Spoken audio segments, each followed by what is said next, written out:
Good morning student. आज के इस वीडियो में हम चर्चा करेंगे बीए फर्स्ट ईयर के पेपर फर्स्ट, जिसमें सामाजिक संस्था के बारे में। इससे पहले वीडियो में हम लोगों ने समाज, समुदाय, उसकी अर्थ परिभाषा, विशेषताएं और समाज और समुदाय में अंतर के बारे में चर्चा की थी। यह वीडियो विशेष तौर से बीए फर्स्ट ईयर के स्टूडेंट्स जो जीजीटीयू के हैं उनके लिए उपयोगी है। परीक्षा की दृष्टि से महत्वपूर्ण तथ्यों को इसमें शामिल किया गया है। आप लोग वीकेबी कॉलेज का जो यूट्यूब चैनल है उसको सब्सक्राइब कर लें, जिससे आपको जैसे ही नया वीडियो अपलोड होगा बेल आइकन के थ्रू आपको जानकारी मिल जाएगी और अपलोड हो जाएगा।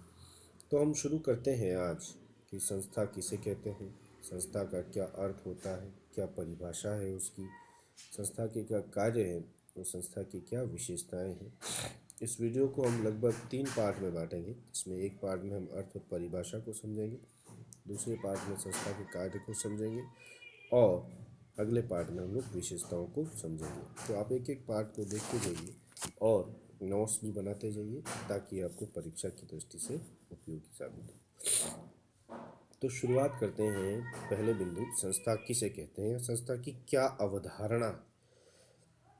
तो हम आमतौर पर संस्था जो आम बोलचाल की भाषा में जो समितियां होती है उसी को हम संस्था कह देते हैं, जबकि वास्तव में समिति और संस्था दोनों अलग अलग है, दोनों में अंतर है।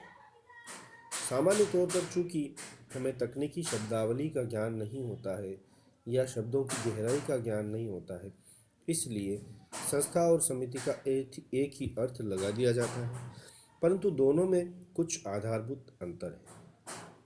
मनुष्य जिसकी असीमित आवश्यकताएं होती है, इनकी पूर्ति के लिए वो क्या करता है, हर संभव प्रयास करता है।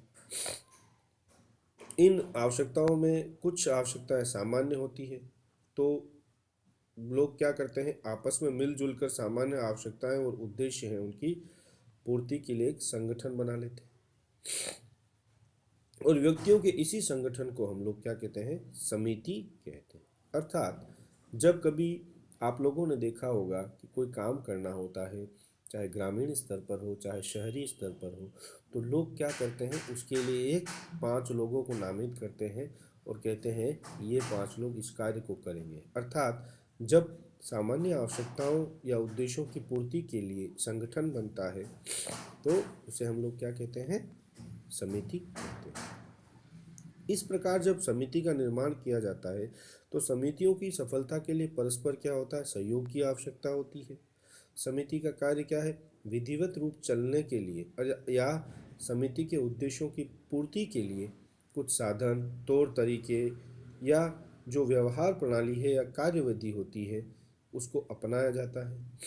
तो समिति के उद्देश्यों की पूर्ति के लिए जो भी साधन अपनाए जाते हैं या जो भी तौर तरीके अपनाए जाते हैं या विधियां अपनाई जाती है या प्रणालियां आदि जो उपयोग में लाई जाती है, उन्हीं को हम लोग क्या कहते हैं, संस्था कहते हैं।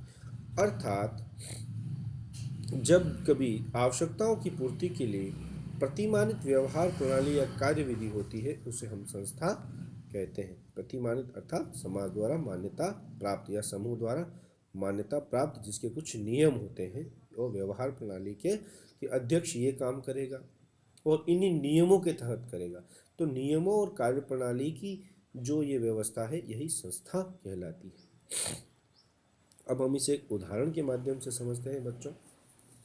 माना कि कोई व्यक्ति है, उसको अपना परिवार बसाना है, विवाह करना है, तो उसे कुछ नियमों और रीति रिवाजों का पालन करके ही विवाह करना है। परिवार जो है वो एक समिति है, जबकि विवाह एक संस्था है। हमें ये बेसिक अंतर समझना। परिवार क्या है, एक समिति है कि सामान्य जो उद्देश्य है उसकी पूर्ति के लिए परिवार बनाया गया, लेकिन अगर व्यक्ति परिवार बसाना चाहता है तो उसे विवाह के कुछ नियमों और रीति रिवाजों का पालन करके ही विवाह करना होगा।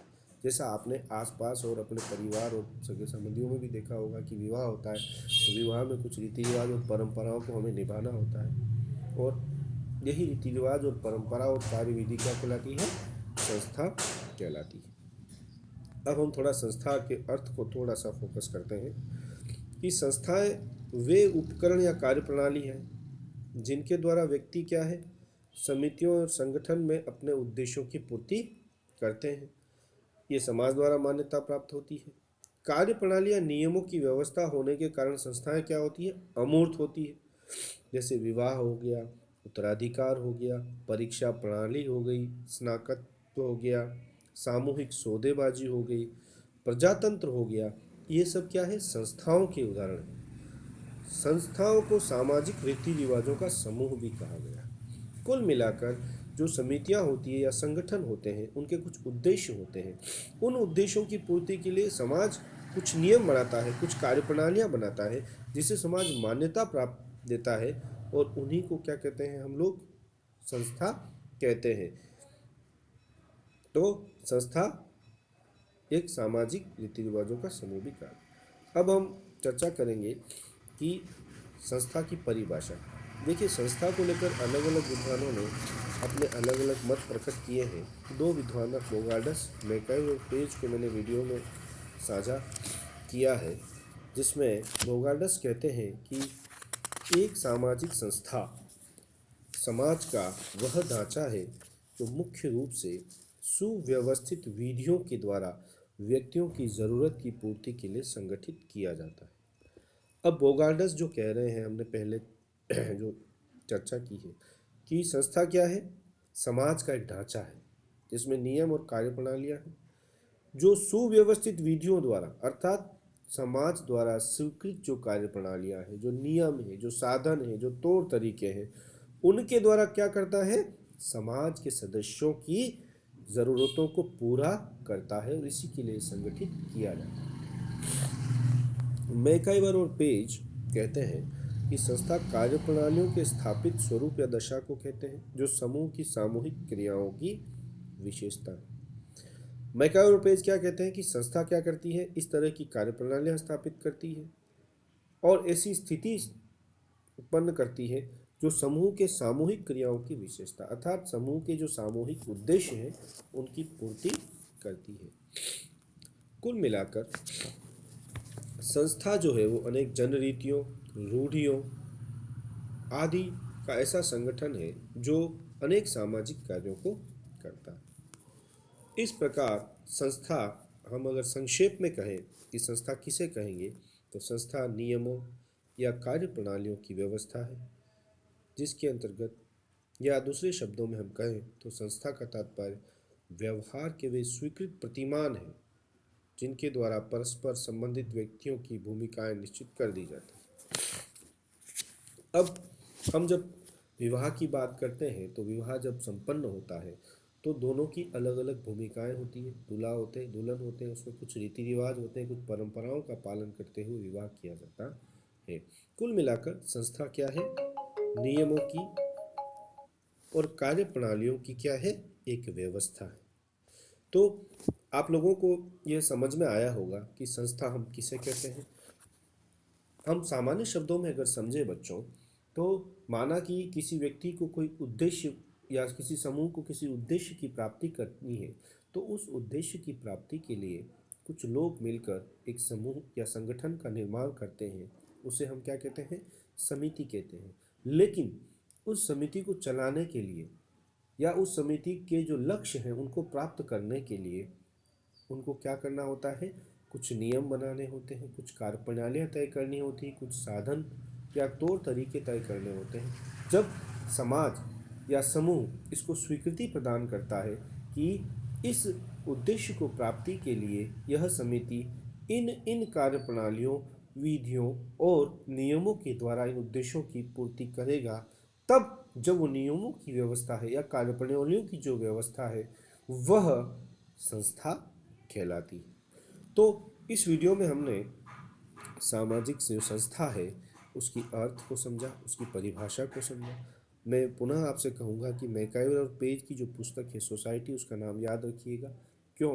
क्योंकि ये परीक्षाओं में कई बार पूछी जाती है और कई बार पूछी भी गई है। और जो परिभाषाएं मैंने दो लिखी है इनमें से भी आप प्रयास कीजिए कि 2 परिभाषाएं आपको याद रहे। वीडियो सुनते वक्त आप चाहें तो इनको जो पीपीटी है उसके नोट्स भी बना सकते हैं, ताकि यह आपको काफ़ी मदद करेगा परीक्षा के समय में। इस वीडियो में हमने आप परिभाषा की है। आगे के वीडियो पार्ट 2 में हम संस्था के कार्य के ऊपर चर्चा करेंगे। तब तक के लिए धन्यवाद। जय हिंद, जय भारत।